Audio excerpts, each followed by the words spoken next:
চিল্লাচিল্লি করলে সম্মান পাওয়া যায় না। সম্মান আর ইজ্জত আল্লাহ প্রদত্ত। যাকে আল্লাহ চান সম্মান দেন, যাকে আল্লাহ চান বেইজ্জতি করেন। এমন ভাবে নবী রাসূলদের সমালোচকদেরকে আল্লাহ বেইজ্জতি করবে, তারা চিন্তাও করতে পারবে না। আমার নবী দুনিয়ায় এসেছেন, এই পৃথিবীতে একটা অগ্নিকুণ্ড ছিল, যেই অগ্নিকুণ্ডের পূজা চলতো, এটা ধপ করে বন্ধ হয়ে গিয়েছে। আল্লাহর হাবিব যখন দুনিয়ায় এসেছেন, গোমরাহি চলে গিয়েছে, পথভ্রষ্টতা চলে গিয়েছে, নূর এসেছে, হেদায়েত এসেছে, সারা পৃথিবীতে আলোড়ন সৃষ্টি হয়েছে।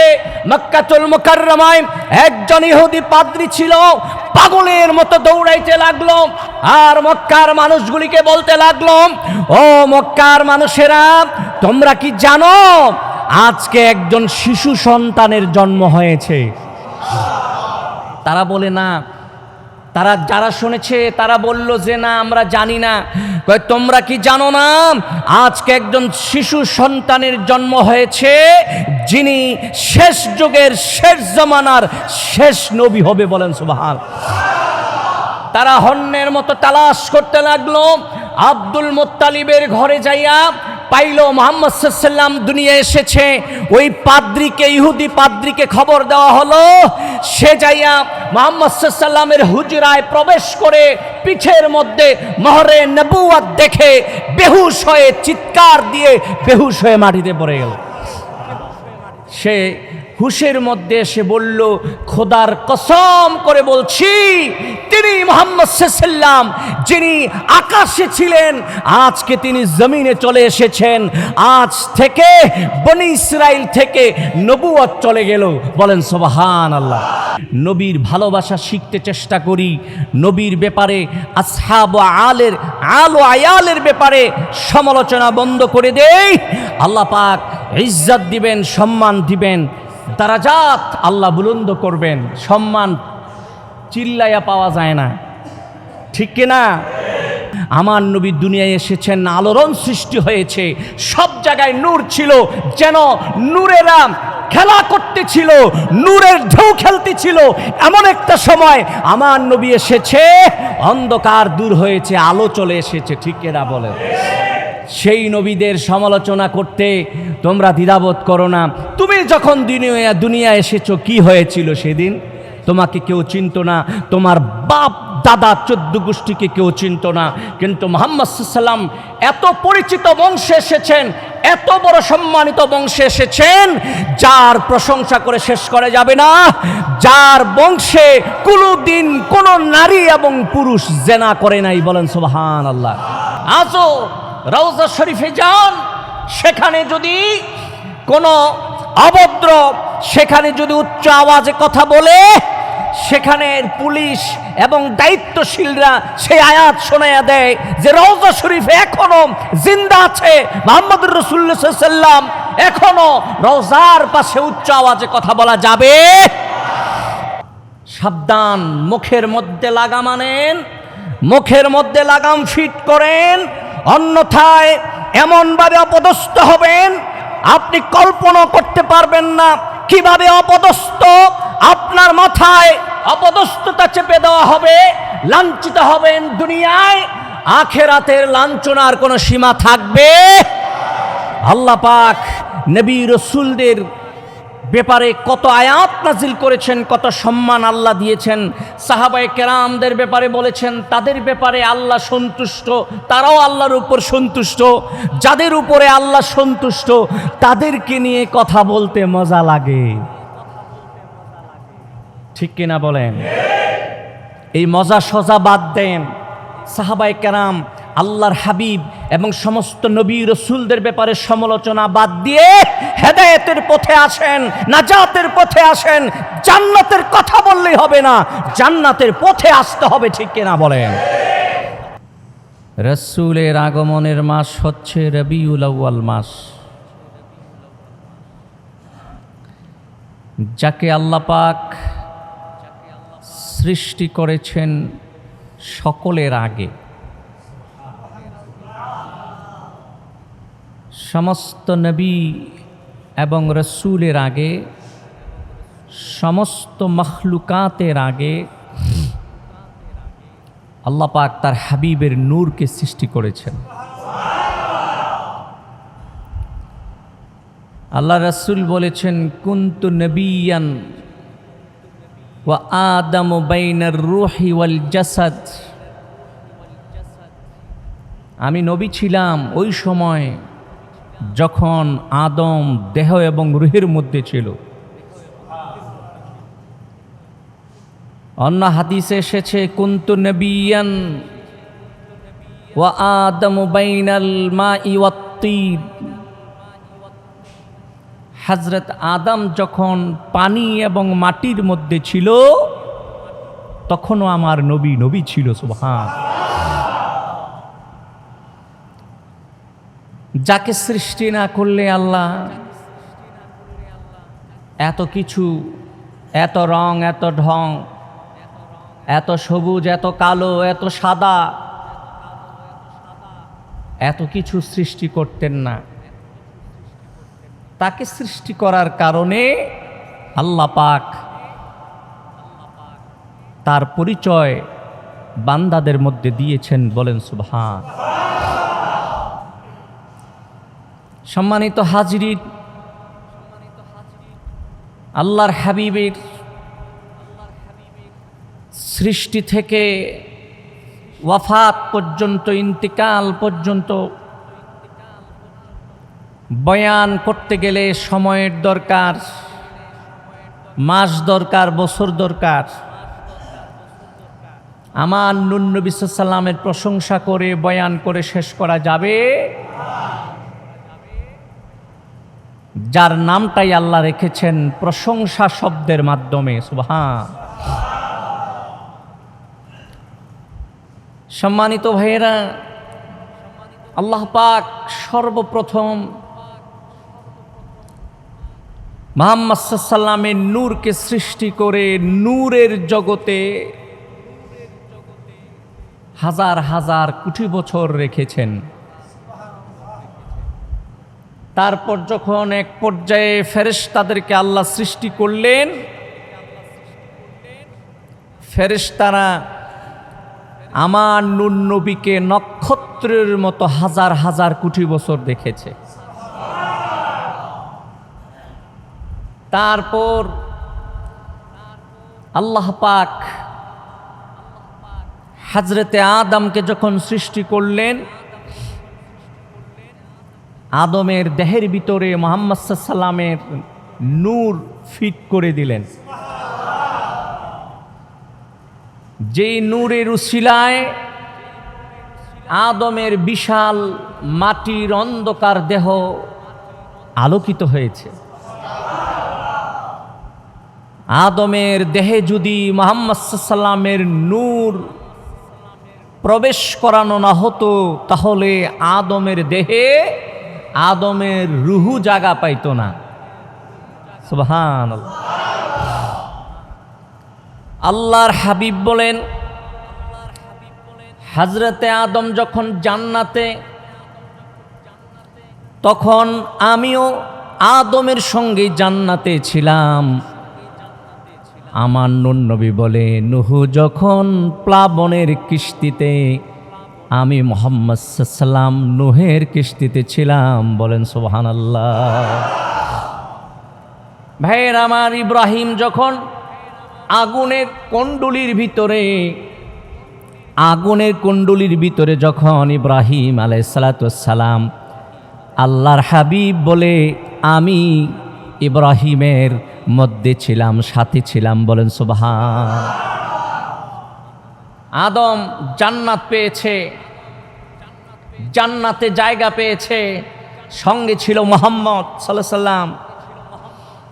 ইব্রাহিম আগুন থেকে বেঁচেছে এবং নূহ আলাইহিস সালাম কঠিন প্লাবন থেকে বেঁচেছে আমার নূর নবীর নূরের উসিলায়। সুবহানাল্লাহ।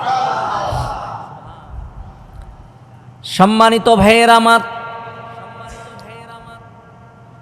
আল্লাহর হাবিবের নূর আস্তে আস্তে করে একের পর এক পিতার সুলবির ভিতরে পিঠের মধ্যে আসতে লাগলেন, তারপরে মায়ের পেটে এভাবে আসতে আসতে আল্লাহর হাবিব আব্দুল মুত্তালিবের কাছে আসলেন। আব্দুল মুত্তালিব থেকে আব্দুল্লাহর পিঠে আসলেন, আব্দুল্লাহর পিঠ থেকে আমার নূরের নবী আমেনার পবিত্র পেটে চলে আসলেন।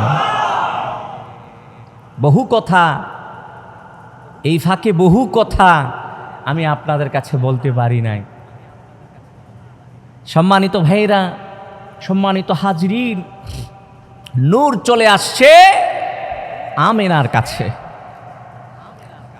হাদিসে পাকের মধ্যে এসেছে আল্লাহর হাবিবের নূর যার মধ্যে ছিল তাকে আল্লাহ এত বেশি সম্মান দান করেছিলেন, ওই সময়ের ওই জগতে যত মানুষ ছিল তাদের মধ্যে আল্লাহর হাবিবের নূর যার মধ্যে ছিল আল্লাহ তাকে সম্মানিত করেছিলেন। বলেন সুবহানাল্লাহ। আব্দুল্লাহর পিঠে যতদিন ছিল আব্দুল্লাহর সম্মান ছিল, ইজ্জত ছিল, অনেক বেশি ইজ্জত আর সম্মান ছিল। আব্দুল্লাহ যখন প্রচণ্ড রোদের মধ্যে যেতেন, বৃষ্টির পানি আইসা আব্দুল্লাহকে ছায়া দান করত, বৃষ্টির পানি আইসা আব্দুল্লাহরে একটু আরাম দিত। বলেন সুবহানাল্লাহ। এই বুজুর্গি আব্দুল্লাহ আর কোনো বুজুর্গি ছিল না, এই বুজুর্গি ছিল, এই মুজিজা ছিল আমার নূরের নবী মুহাম্মদ সাল্লাল্লাহু আলাইহি ওয়াসাল্লাম। ভাইরা, আমার নবী যাকে আল্লাহ ভালোবাসে, সুবহানাল্লাহ কইতে ইচ্ছা করে। আল্লাহ পাক যার নামটা রেখেছেন দারুণ একটা নাম, সুন্দর একটা নাম, মুহাম্মদ সাল্লাল্লাহু আলাইহি সাল্লাম। মুহাম্মদ শব্দটা ইসমে মাফউলের সিগা। মুহাম্মদ কাকে বলে জানেন? হুয়াল্লাযী হুমিদা মাররাতান বাদা মাররাতিন, যার প্রশংসা বারবার করা হয়, বারবার যার প্রশংসা করা হয় তাকে মুহাম্মদ বলা হয়। বলেন সুবহান। আল্লাহর হাবিবের প্রশংসা চলে আল্লাহর আরশে, আল্লাহর হাবিবের প্রশংসা চলে আকাশে আকাশে, আল্লাহর হাবিবের প্রশংসা চলে ফেরেশতাদের জবানে। যেখানে আল্লাহর সৃষ্টি আছে সেখানে আল্লাহর প্রশংসার সাথে নবীর প্রশংসা আছে। এই কারণেই তো আল্লাহ পাক তার হাবিবের নাম, তার বন্ধুর নাম, তার প্রিয় বন্ধুর নাম তার সঙ্গে সঙ্গে রেখেছেন। যেখানে তিনি সেখানে উনি, যেখানে আল্লাহ পাক সেখানে তার হাবিব মুহাম্মদ সাল্লাল্লাহু আলাইহি ওয়াসাল্লাম। বলেন সুবহানাল্লাহ। সম্মানিত ভাইয়েরা আমার, আল্লাহর হাবিব নবী সাল্লাল্লাহু আলাইহি ওয়াসাল্লাম যখন আম্মা জান আমিনার পেটে আসলেন, আমিনার পেটে আসলেন, আমিনা বলে আমি কোনো বোঝা অনুভব করি নাই, আমি কষ্ট অনুভব করি নাই। আমাদের মায়েরা যখন গর্ভবতী হয়, আমাদের মাদের পেটে যখন বাচ্চা আসে তারা খেতে পারে নাই। এখনো যারা নারীরা বাচ্চা পেটে বহন করে তারা ঠিকঠাক মতো খেতে পারে না, খাইতে বসলে তাদের রুচি থাকে না, তারা পেট ভরে খেতে পারে না, খেতে তাদের বড় কষ্ট হয়, ঘুমাইতে কষ্ট হয়, চলতে কষ্ট হয়। তাদের জন্য কত সতর্কবার্তা ডাক্তাররা দেয়, ঠিক কিনা?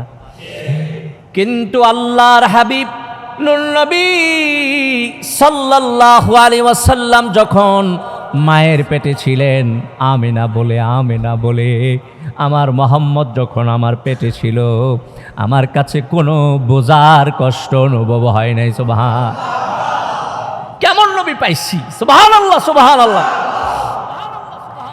আল্লাহর হাবিব নূর নবী সাল্লাল্লাহু আলাইহি ওয়াসাল্লাম যখন আমিনার পেটের ভিতরে ছিলেন, আমিনা বলে আমাকে বৃষ্টির আয়সা ছায়া দিত, আমাকে আল্লাহর সৃষ্টি বৃক্ষগুলি সেজদা দিত। সুবহান।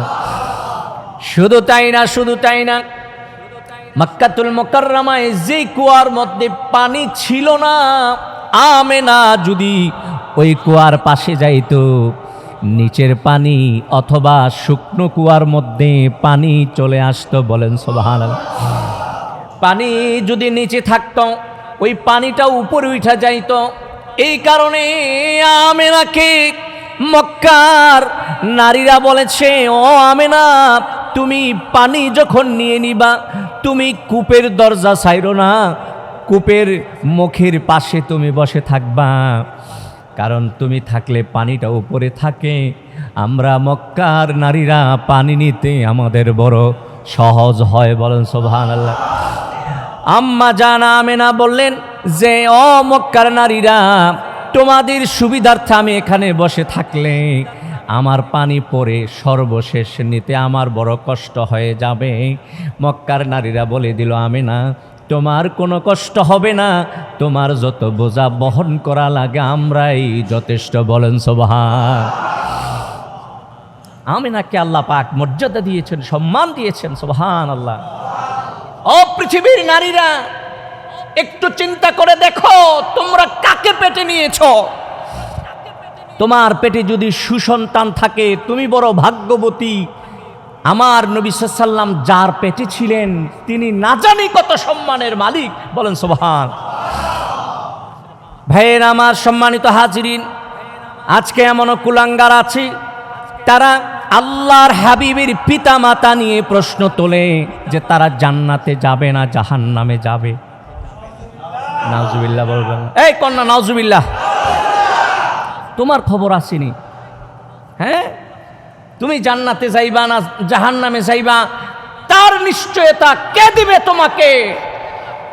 আল্লাহর হাবিবের পিতা মাতা নিঃসন্দেহে জান্নাতি, সুবহানাল্লাহ। কোন সম্মানিত হাজিরিন, সম্মানিত ভাইয়েরা, এমন কোনো কথা বলা যাবে না, এমন কোনো কাজ করা যাবে না যে কথা বললে, যে কাজ করলে আল্লাহর হাবিব নূর নবী সাল্লাল্লাহু আলাইহি ওয়াসাল্লামের দিলে আঘাত লাগে, ঠিক কিনা বলেন? আপনার মায়ের ব্যাপারে, আপনার বাবার ব্যাপারে কটূক্তি করলে, কথা বললে, সমালোচনা করলে আপনার বড় কষ্ট লাগে। আপনি আপনার মা বাবারে ভালোবাসেন। আমার নবী সাল্লাল্লাহু আলাইহি ওয়াসাল্লাম, আমার নূর নবী সাল্লাল্লাহু আলাইহি ওয়াসাল্লাম মা বাবাকে কি পরিমাণ ভালোবাসতেন। আপনারা উম্মত হয়ে যদি আজকে সমালোচনা করেন, আল্লাহর হাবিবের দিলে কি কষ্ট লাগবে না? নবীকে কষ্ট দেওয়া যাবে না, কোনোভাবেই কষ্ট দেওয়া যাবে না, ঠিক কিনা? আল্লাহর হাবিবের দরবারে যখন সাহাবায়ে কেরাম যেতেন তখন অনেক সময় অনেক সাহাবীরা যারা খেয়াল করতেন না তাদের কণ্ঠ উঁচু হয়ে যাইত। অনেক সময় আল্লাহর হাবিব নূর নবী সাল্লাল্লাহু আলাইহি ওয়াসাল্লামের মনে একটু কষ্ট লাগতো। আল্লাহর হাবিব ছিলেন নরম তবিয়তের মানুষ, ভদ্র এবং খুলুকে আজিমের অধিকারী। আল্লাহর হাবিব কিছুই বলতেন না। আল্লাহর হাবিব নূর নবী যদিও কিছুই বলতেন না, আল্লাহ তো জানে। আমার আল্লাহ কোরআনে আয়াত নাজিল করে দিলেন, সাহাবীরা রে, তোমরা আমার নবীর কাছে আসলে উচ্চ আওয়াজে কথা বইল না, সুবহানাল্লাহ। আল্লাহর হাবিবের সামনে উচ্চ আওয়াজে কথা বললে আমার নূর নবীর কষ্ট হয়। এই কারণে আল্লাহ পাক বরদাস্ত করতে পারলেন না। আমার আল্লাহ তার হাবিবের জন্য আয়াত নাজিল করে দিলেন, হে সাহাবীরা রে, তোমরা আমার নবীর দরবারে আসলে আস্তে আস্তে কথা বলবা। আসো রওজা শরীফে যান, সেখানে যদি কোনো অভদ্র সেখানে যদি উচ্চ আওয়াজে কথা বলে, সেখানের পুলিশ এবং দায়িত্বশীলরা সেই আয়াত শোনায়া দেয় যে রওজা শরীফে এখনো জিন্দা আছে মুহাম্মদুর রাসূলুল্লাহ সাল্লাল্লাহু আলাইহি ওয়াসাল্লাম, এখনো রওজার পাশে উচ্চ আওয়াজে কথা বলা যাবে। সম্মানিত হাজিরিন, সম্মানিত ভাইয়েরা, উম্মত হওয়ার পরেও এখনো নবীর প্রেম যার অন্তরে জাগে না, কিয়ামতের ময়দানে নবীর শাফাআত সে পাবে না, ঠিক কিনা? আপনি উম্মত হয়েছেন, আপনি যদি উম্মতের মতো উম্মত না হতে পারেন, আপনি মন্দ কপাল, পোড়া কপাল। আপনি যদি নবীকে আঘাত দেন, কষ্ট দেন, তাহলে আপনি তো শাফাআত পাবেনই না, হাউজে কাউসারের পানির কাছেও যেতে পারবেন না, ঠিক কিনা? বড় সাবধান, বড় সাবধান হয়ে থাকতে হবে। আজকে দেখা যায় অনেক মানুষ এমন আছে, নবীর সমালোচনা তো করেই সাথে সাথে আহলে আয়াল, নবীর বংশের যারা আছে, আওলাদের রাসূল এবং নবীর আসহাব যারা আছে তাদের ব্যাপারে সমালোচনা করে, বিষয়বস্তু বানিয়ে নিয়েছে দোষ তালাশ করা। নিজের মধ্যে যে কত দোষ সেই খবর নাই, নবী রাসূলদের দোষ তালাশ করে বলে নবী রাসূলরা অনিচ্ছায় গুনাহ করতে পারে। নাউজুবিল্লাহ। সাবধান, মুখের মধ্যে লাগাম আনেন, মুখের মধ্যে লাগাম ফিট করেন, অন্যথায় এমনভাবে অপদস্থ হবেন আপনি কল্পনা করতে পারবেন না কিভাবে অপদস্থ আপনার মাথায় অপদস্থতা চেপে দেওয়া হবে, লাঞ্ছিত হবেন দুনিয়ায়, আখিরাতের লাঞ্ছনার কোনো সীমা থাকবে।